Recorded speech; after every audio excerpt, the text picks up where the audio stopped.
Salut à toi. Bienvenue dans la troisième vidéo de notre série sur la virtualisation. Donc, à ce niveau, nous avons déjà installé notre hyperviseur sur notre serveur. Et lorsque c'est fait, vous allez voir un écran d'accueil comme celui-ci, sur lequel on vous souhaite la bienvenue, dirais-je, et on vous présente l'adresse IP que vous devez utiliser pour vous connecter sur votre serveur, un peu comme une sorte de connexion à distance. Donc, et dans ce cas-ci, je vous montre cette capture d'écran à titre d'exemple. Nous avons utilisé une adresse IP différente. Donc, on va aller dans notre navigateur, on va rentrer l'adresse IP qui est affichée sur notre serveur réellement, qui est le 10.0.20.39, 2.8006. C'est le port que Proxmox utilise pour communiquer avec sur lequel on utilise pour se connecter sur Proxmox dans ce cas-ci. C'est normal qu'on ait un message d'avertissement pour dire que la liaison n'est pas sécurisée et que le certificat, donc c'est un problème de certificat.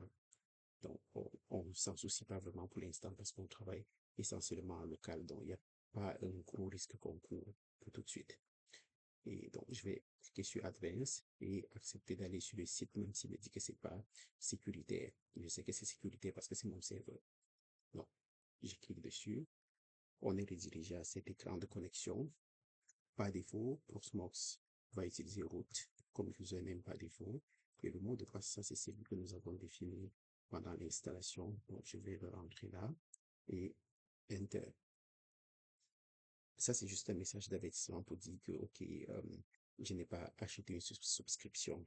C'est normal qu'ils me mettent ça à chaque fois que je me connecte et on n'a pas besoin absolument de subscription pour utiliser Proxmox, c'est gratuit. Donc, mais les entreprises en général vont prendre des subscriptions pour avoir du support et pour avoir peut-être un peu plus de fonctionnalités et des mises à jour plus avancées. Donc, je vais juste faire OK passer. Voilà notre interface. Ensuite, si on n'a encore vraiment rien déployé sur notre serveur, on peut déployer avec Proxmox des serveurs Linux, Windows et des containers. Si on veut déployer par exemple un container, il faudrait qu'on ait ce qu'on va appeler un template. Je vais voir si on veut voir si on a un template, on va cliquer sur le disque du local. Je vais l'appeler comme ça pour tout de suite. Et je viens dans les templates. Je n'en ai pas. Je peux tout simplement aller télécharger ce qui est disponible. Disons que je veux déployer un serveur Ubuntu. Disons Ubuntu 25. Je peux chercher ici Ubuntu. Ubuntu 25, c'est celui-ci. Je clique ici, je fais juste download. Il va me télécharger le template de Ubuntu 25 sur mon serveur et je peux l'utiliser pour créer un serveur Ubuntu. Donc, euh, quand il me dit OK, c'est-à-dire le téléchargement est potentiellement terminé. Et mon conteneur est juste là. Je peux supprimer, je peux en télécharger un nouveau, ou je peux télécharger directement avec un URL quelconque. Donc, pour créer un conteneur, vous venez ici en haut, à droite, vous voyez Create City. Donc, je clique sur Create City. Ici, j'ai le container ID. Bon, le 100, c'est le premier qui est disponible. Mais je peux choisir de dire, je veux le 600. Si c'est disponible, ça va me laisser l'utiliser. Et je vais juste dire démo comme nom de mon container. Et je vais mettre un mot de passe par défaut. Password. Je ne sais pas si ça va l'accepter. Password. Bon, j'aurais pu utiliser une clé SSH, mais pour la démo, on va s'en tenir au mot de passe. Je fais Next. Je vais aller choisir mon template que j'ai téléchargé il y a quelques minutes. Je vais faire Next.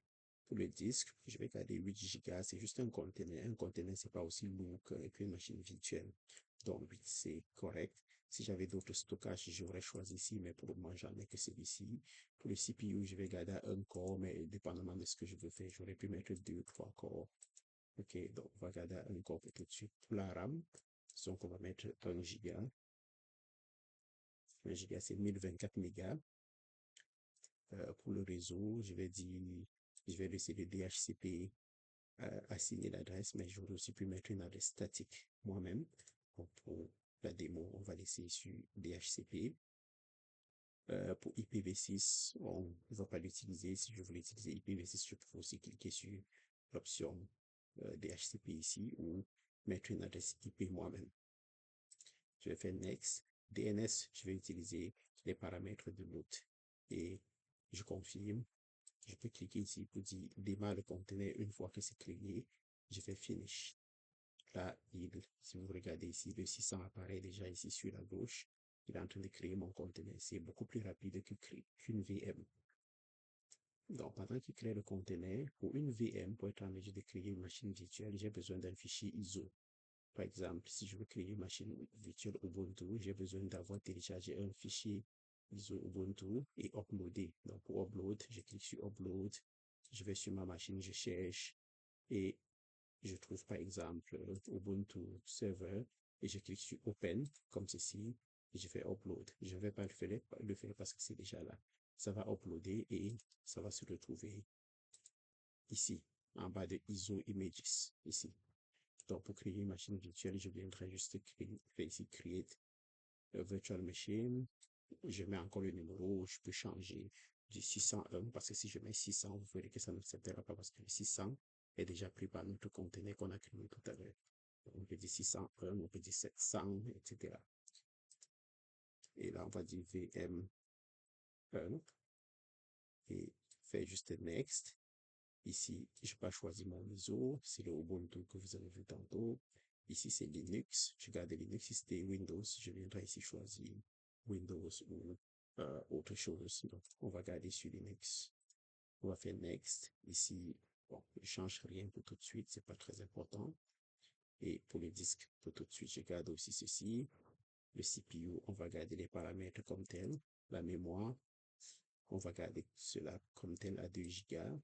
Le network, on va garder les paramètres par défaut. On va confirmer et on va aussi cliquer sur Start After Created et on va faire Finished.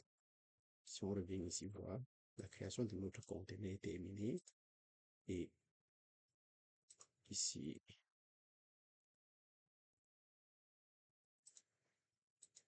on peut voir qu'on peut déjà se loguer dans le mot de le username par défaut, c'est root. Et je vais mettre mon mot de passe, password 1. Et là, je suis connecté sur mon conteneur que j'ai créé. Je peux faire IPA pour voir c'est quoi l'adresse que j'ai reçue. On peut voir que j'ai reçu l'adresse 10. Ici, le 10.0.20.40. Donc là, je peux installer quelque chose, je peux faire une mise à jour. App, hop, date, par exemple, je peux faire, donc, quand ici mon conteneur est déployé, je peux pas mal faire ce que je veux. Pareil pour ma VM, la VM, je vais au travers du processus de l'installation de la VM, etc. Donc, merci. Donc, voilà l'essentiel que je voulais partager avec vous concernant la virtualisation. Donc, maintenant, vous devez être en mesure d'installer vous-même votre hyperviseur de type 1, créer des machines virtuelles, des containers, etc. pour vos différents projets. Donc, je peux vraiment quasiment avec cette infrastructure déployer pas mal de choses, déployer pas mal de types de systèmes d'exploitation. Il y a beaucoup de choses que vous pouvez faire juste avec ici en utilisant un vieux laptop ou une vieille machine. Ça peut être une tool qui traîne quelque part que vous n'utilisez plus vraiment. Vous transformez cela pour faire des choses comme ceci, pour automatiser des choses, pour faire votre home cinéma. Il y a vraiment beaucoup de choses que vous pouvez faire avec ceci et des choses très intéressantes d'ailleurs. Déployer vos serveurs web, vos bases de données, votre propre cloud, votre propre storage. Juste ce petit laptop peut quand même vous permettre de faire pas mal de choses intéressantes. Donc, merci. N'hésitez pas de me poser des questions si vous en avez. N'hésitez pas de vous abonner également, partager le contenu pour que ça puisse aider d'autres personnes. Bye.